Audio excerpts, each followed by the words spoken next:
Hey everyone, hope your preparations are going fine.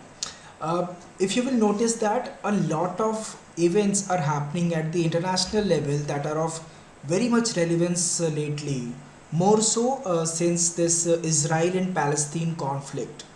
When we had this Russia and Ukraine crisis, Russia-Ukraine war, most of the competitive examinations made sure to ask something or the other from the Russia-Ukraine crisis, Russia-Ukraine war. Now that Israel-Palestine is grabbing the headlines, be it social media, be it all the mainstream news channels, and it's a very serious event that is happening that might impact the whole world, including India, as far as prices are concerned, inflation is concerned, oil prices are concerned. So many things, everything is interconnected, and let's have a let's try to understand what exactly is happening in India, in the world, and what are the important headlines, what are the important news, legal, sports, business, otherwise, as far as today is concerned, that is October 10 is concerned. So the first news from the Hindu, it says that the judge selection delay is not advisable. The Supreme Court is saying that there is always a delay in selection of judges. So what happens is that there is a collegium that recommends the names, and the government also recommends the name. So in that, sometimes they reserve the names, sometimes they do not entertain certain names. So there is always some kind of delay, which is not advisable, which is something that should not happen. So the Supreme Court has said that it is not advisable to hold up the entire judicial appointment process and insist that the government first clear names earlier recommended or reiterated by the Supreme Court collegium. So this is not something that is advisable, that holds up, that delays the whole process. So Justice Sanjay Kishan call, he said that at times what happens is that a lot of back and forth between the collegium and the government during the appointment process happens, and this includes the additional inputs from the government, who may continue to have reservation about names who are recommended or even reiterated by the collegium. Now in this process of back and forth, it may not be advisable that all appointment processes are kept at bay for the time being. Sometimes we make mistakes, that's what the Supreme Court is saying, that we sometimes recall the names. So we are not infallible, but we should not hold up, we should not get this delay happen. So this the court was responding to concerns that was raised by senior advocate Arvind Datar and advocate Prashant Bhushan about how certain names recommended or reiterated by the collegium remain in limbo while some names forwarded later on by the collegium are cleared without delay. So what is the reason for that? The High Court of Delhi will start live streaming cases from tomorrow. That's a good news. If you are entering the legal field and you get access to the live streaming of how the proceedings happen, that's a great opportunity for you to see the real life events. Like when we were in law schools, we did not have this luxury. We used to intern in high courts and supreme courts to see how it is happening. But if it is available in the whichever medium, in their website or in their dedicated YouTube channels, and if you can see the live streaming of the court proceedings, that's a great opportunity you have. So the Delhi High Court will start the live streaming of its proceedings from Wednesday. So the live streaming will be limited to only the Chief Justice's court and on a case-to-case basis as per the direction of the High Court. So if you get the chance to see some of the proceedings, do that. Supreme Court has stayed the Kerala High Court decision to not suspend this Lakshadweep Member of Parliament's conviction. So this MP Mohammad Faisal, he has been convicted. There is the conviction of attempt to murder case against him.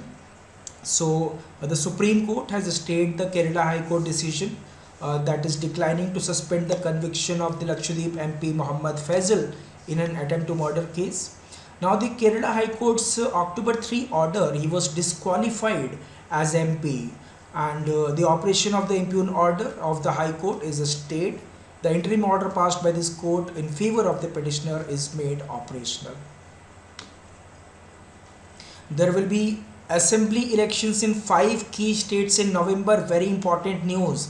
The state of Rajasthan, the state of Madhya Pradesh, Chhattisgarh, Telangana, and Mizoram. The elections will be held from 7th November to 30th November, and the voting, the counting of votes would take place on 3rd December.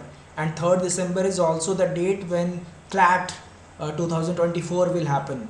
So that day, the voting of counting of votes will happen. So you can see the timeline here in Chhattisgarh. 7th 17th November, October 20 is the last election day. Is 7th and 17th November. Last day for nomination is October 20. Mizoram is 7th, Madhya Pradesh 17th, Rajasthan 23rd November, Telangana 30th November. These are the election days. ICMR, that is Indian Council of Medical Research, will conduct study to develop solutions to remedy childhood undernutrition. So ICMR is constituting a team to start a multi-center research study to assess the effects of providing appropriate take-home foods in combination with behavior change intervention to ensure good complementary feeding practice that is nutritionally optimum to meet young children's nutritional needs. Now it further elaborates that the time between 6 and 24 months, it's a very critical age for children. So this window influences subsequent growth trajectory and heightens the risk of wasting, stunting, and undernutrition. So if the diet and care environment of children is not optimal, so to challenge this this thing, to make sure that especially in that time frame when between 6 and 24 months, they are given appropriate nutrition so that no further challenges happens in future. IRDAI has issued norms on Bima Vahaks. So IRDAI is essentially the Insurance Regulatory and Development Authority of India. It has issued guidelines on Bima Vahaks. Bima means insurance. So it's a women-centric dedicated distribution channel to enhance insurance inclusion with a focus on rural areas. One good news, urban unemployment rate has dropped to 6.6% in the first quarter. So for men, it decreased from 7.1% to 5.9%, and for women, it decreased from 9.5% to 9.1%. So this is as per the National Sample Survey Office data. So the labor force participation rate in the urban areas increased from 47.5% to 48.8%. So these are good numbers. Gaza strife raises worries for inflation, fiscal math, rupee. Of course, there is this conflict going on in the Gaza strife, that is between Israel and Palestine.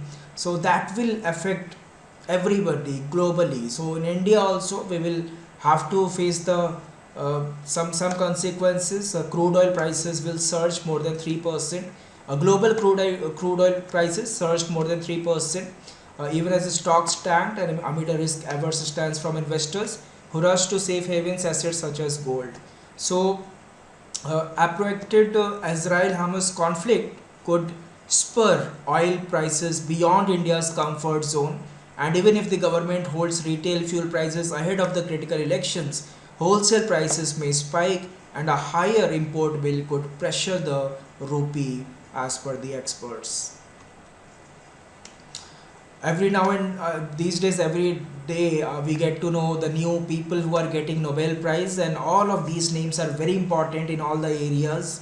So in economics we have Claudia Goldwyn.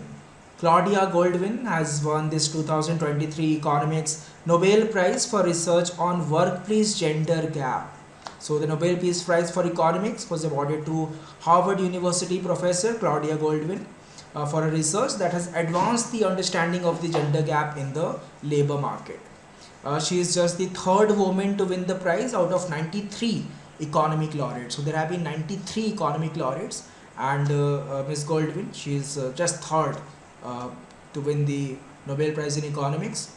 She has studied 200 years of women's participation in the workplace, showing that despite continued economic growth, women's pay did not continuously catch up to men's, and divide still exists despite women gaining higher levels of education than men.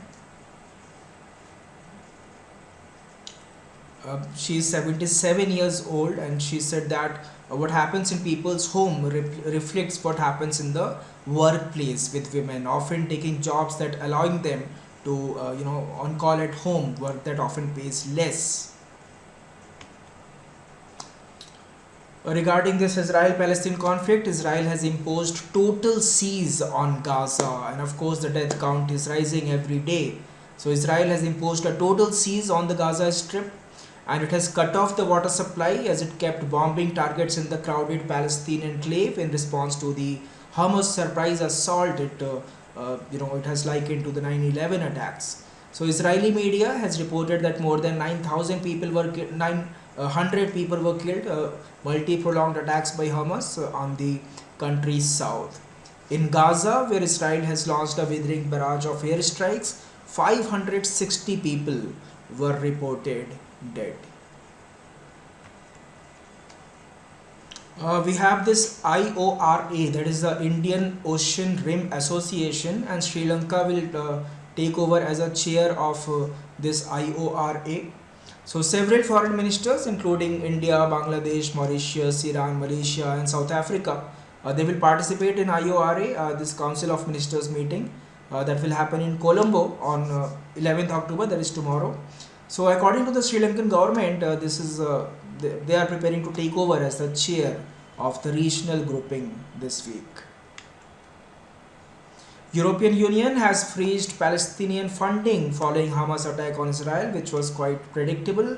So the EU has announced that it would stop funding to the Palestinian territories with immediate effect following Hamas weekend attack on Israel, which killed over 700 people in Israel and over 560 in retaliatory attacks in Gaza. The German Chancellor Olaf Scholz will host France's President Emmanuel Macron for talks in Hamburg.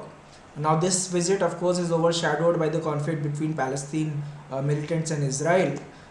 This two-day meeting had been due to focus on digital innovations, including artificial intelligence.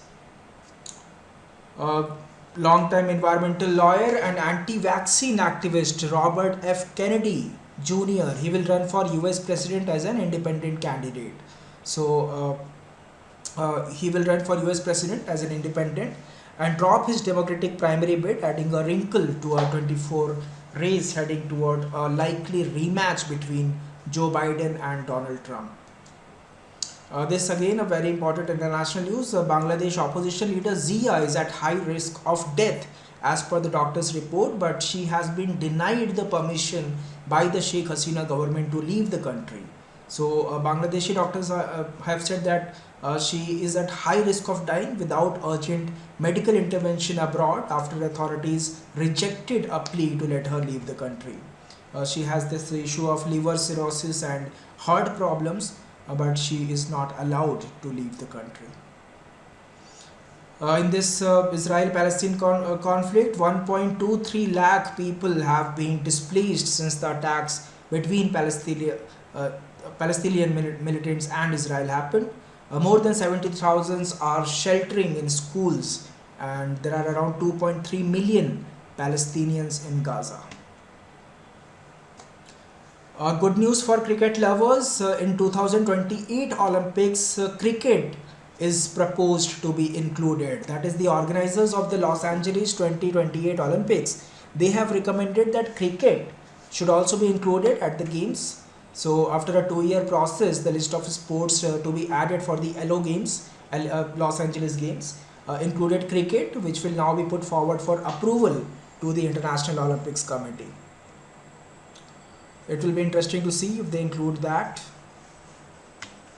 That's pretty much it. Here we also have this S. Shankar Muthuswamy of India. He lost to this Mads of Denmark in the men's final of Scottish Open International Challenge badminton tournament, which was held in Glasgow on Sunday. So this is from sports, and that's all for right now. Thank you so much. See you in the next session with more set of news. Till then, have a good day. Goodbye.